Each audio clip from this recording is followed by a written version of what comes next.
दोस्तों नमस्कार। भगवान भोलेनाथ का जो पार्थिव पूजन होता है, उसमें क्या-क्या सामग्री लगती है और कितना समय लगता है? पार्थिव पूजन किस मुहूर्त में करना चाहिए? वह कौन-सी तिथि और कौन-सा महीना होता है, जिसमें पार्थिव पूजन करने से पूजन करने वाले व्यक्ति को उसका पूर्ण लाभ मिलता है? इसकी जानकारी आज हम आपको देने वाले हैं। तो चलिए पार्थिव पूजन के मुहूर्त के बारे में पूरी जानकारी करते हैं।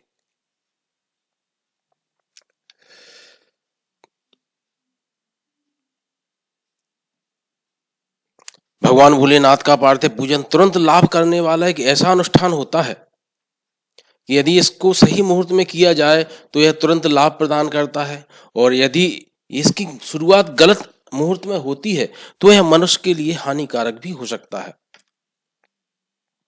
शिव पूजन का वह कौन सा माह है जो शीघ्र फल प्रदान करने वाला है? वैसे देखा जाए तो सभी महीनों में शुभ मुहूर्त होता है। आवश्यकता के अनुसार आप किसी भी माह में पूजन का आरंभ कर सकते हैं, किंतु श्रावण माह भगवान शिव को समर्पित है। अतः लोक रीति की मान्यता के अनुसार श्रावण माह में शिव का पूजन शीघ्र फलदायी माना जाता है।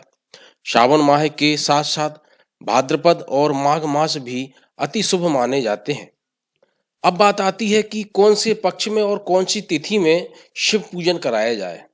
तो हम आपको बता दें कि शिव पूजन के लिए शुक्ल पक्ष एवं कृष्ण पक्ष दोनों ही पक्षों में अनुष्ठान के मुहूर्त होते हैं, किंतु हमारे यहाँ शुक्ल पक्ष की विशेष मान्यता है। अतः अधिकतर व्यक्ति शुक्ल पक्ष के किसी मुहूर्त में शिव पूजन कराना ज्यादा पसंद करते हैं।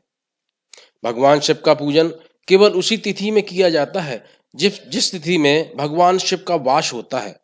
तो पहले हमें शिव वास की जानकारी करनी होती है। प्रत्येक माह की शुक्ल पक्ष की द्वितीया, पंचमी, षष्ठी, नवमी, द्वादशी एवं त्रयोदशी में शिववास होता है, तथा कृष्ण पक्ष की प्रतिपदा, चतुर्थी, पंचमी, अष्टमी, एकादशी, द्वादशी एवं अमावस्या तिथि में भी शिववास होता है। इन तिथियों में शिव पूजन किया जा सकता है। शिव पूजन में मिट्टी के शिव अंश तैयार किए जाते हैं। जितनी संख्या में शिव अंश का निर्माण होता है उतनी ही संख्या में महामृत्युंजय मंत्र का जाप किया जाता है। अगर हमने 11,000 शिव अंश का निर्माण कराया है तो 11,000 की संख्या में महामृत्युंजय मंत्र का जाप ब्राह्मण द्वारा किया जाना सुनिश्चित होना चाहिए। इस अनुष्ठान को एक रुद्री अनुष्ठान बोला जाता है। इनकी संख्या व्यक्ति के सामर्थ्य के अनुसार 11,000, 21,000, 55,000 अथवा 1.25 लाख तक हो सकती है। शिव पार्थिव पूजन की विधि विधान से किया जाता है, जिसमें भगवान शिव के पूरे परिवार का पूजन होता है। माता पार्वती, गणेश जी महाराज, कार्तिकेय जी, नंदी महाराज, वीरभद्र, कीर्तिमुख एवं शिवलिंग के साथ में विराजमान नाग देवता की भी पूजा की जाती है। अनुष्ठान में 5 कलश की स्थापना होती है। 5 या 5 से अधिक पीठों का भी निर्माण होता है, जिसमें लिंगतो भद्र, सर्वतो नवग्रह, सप्तघृत मातृका, खोणस मातृका, चतुष्षष्ठी योगिनी, क्षेत्रपाल, वास्तुपीठ आदि हो सकते हैं। पूजन सामग्रियों में जो पूजन में प्रयुक्त होती है, सर्वप्रथम कलश के ऊपर स्थापित करने के लिए नारियल, पंचपल्लव, सप्तमृतिका, पंचरत्न, तिलक के लिए श्री, सिंदूर, अबीर, गुलाल, केसर, चंदन, चावल, वस्त्र आदि के लिए कलावा, स्नान हेतु पंचामृत, दूध, दही, घी, शहद, शक्कर, सुगंधित इत्र आदि, और अर्पित करने के लिए भांग, भस्म, धतूरे का फल, अकौआ का पुष्प, बिल्वपत्र, समीपत्र, दूर्वा, पुष्प, पुष्पमाला, ऋतुफल, सप्तधान्य, पान, सुपारी, लौंग, इलायची इत्यादि होते हैं। धूप दीप हेतु अगरबत्ती, धूपबत्ती, कपूर, आरती, अखंड ज्योति आदि हवन सामग्री जो पूजन में प्रयुक्त होती है। काले तिल, जवा, चावल, शक्कर, कपूर, गाय का घी, धूप, छबीला, कमलगट्टा, चंदन, बुरादा, अगर तगर, शिलाजीत, गूगल, भोजपत्र आदि को मिलाकर हवन किया जाता है।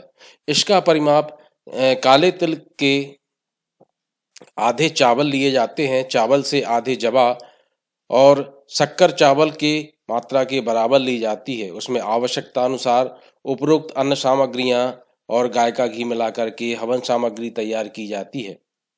हवन की आहुति की संख्या आपके अनुष्ठान पर निर्भर करती है। यदि आपका एक रुद्री अनुष्ठान कराया है जिसमें आपने 11,000 शिवांश तैयार किए हैं, तो उसका दशवांश अर्थात 1100 आहुति का हवन किया जाएगा। हवन हेतु पलाश की लकड़ी सर्वोत्तम मानी जाती है। पलाश की लकड़ी प्राप्त न होने पर पीपल, आम, उमर आदि की लकड़ी में भी हवन किया जा सकता है। दोस्तों, हम आशा करते हैं कि हमारे द्वारा दी गई शिव पूजन की जानकारी आपके लिए उपयोगी होगी। इसी प्रकार की उपयोगी जानकारी लेकर के हम पुनः आपके समक्ष प्रस्तुत होंगे। इस प्रकार की रोचक जानकारी प्राप्त करने के लिए हमारे चैनल तंत्र मंत्र एवं ज्योतिष ज्ञान को सब्सक्राइब करना मत भूलिए। धन्यवाद।